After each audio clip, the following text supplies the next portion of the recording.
Hola a todos.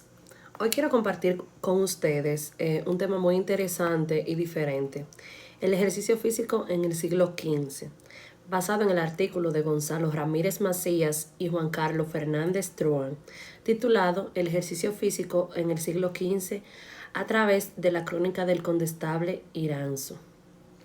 Cuando pensamos en Edad Media, muchas veces imaginamos castillos, reyes, guerras y batallas. Pero muy pocas veces nos detenemos a pensar en algo tan cotidiano y tan humano como el ejercicio físico. Y justo es lo que explora el artículo, cómo se practicaba la actividad física en el siglo XV y qué papel tenía en la vida de las personas de esa época.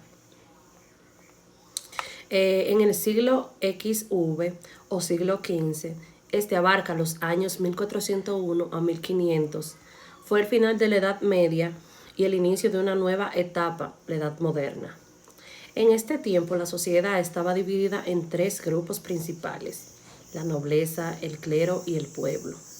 El texto se centra en un personaje muy importante llamado Miguel Lucas de Iranzo, un noble castellano conocido como el Condestable. Gracias a su crónica, una especie de diario histórico, podemos conocer muchos detalles sobre las costumbres físicas y actividades físicas que se practicaban en su época. Y es ahí donde descubrimos que el ejercicio físico no solo servía para entrenarse o divertirse, sino también para demostrar poder, honor y prestigio. Las actividades caballerescas. Una parte muy llamativa del artículo habla de las actividades caballerescas, que eran las favoritas de los nobles y caballerescos. Entre ellas estaban los torneos, las justas, los juegos de caña y las cacerías. Estas actividades cumplían una noble función. Por un lado, servían para mantenerse en forma y entrenar para la guerra, y por otro lado, era una forma de espectáculo donde los nobles mostraban su valentía, elegancia y dominio del caballo. Por ejemplo, en el juego de cañas, los caballeros se lanzaban cañas o varas mientras cabalgaban, simulando combates, pero sin llegar a lastimarse. Era una manera de demostrar destreza, agilidad y reflejos. Las cacerías también eran muy importantes. No eran simples salidas de caza, sino eventos públicos con espectadores, música y un toque teatral. Eran parte de la cultura y del entretenimiento de la nobleza. Las actividades populares. Pero el artículo no se queda solo en lo que hacían los nobles. También habla de las actividades populares, esas que se practicaban o que practicaba la gente común en el pueblo. Aquí encontramos cosas muy curiosas, como por ejemplo las corridas de toros, los juegos de lanzamiento de huevos duros o incluso de torneos de parodia, donde las personas imitaban a los caballeros de forma cómica y divertida.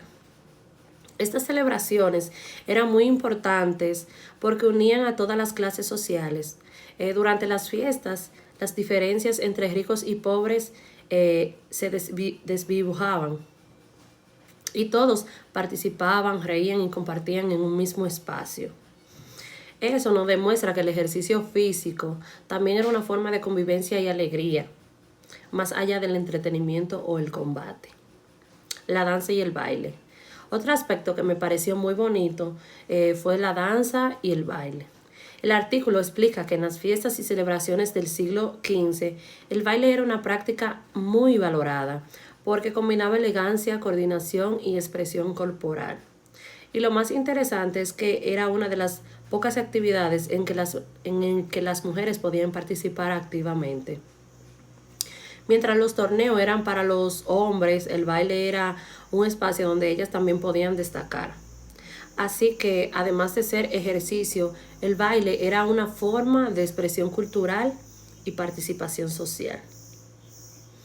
Eh, el artículo también menciona algo muy especial: los juegos de los niños en aquella época.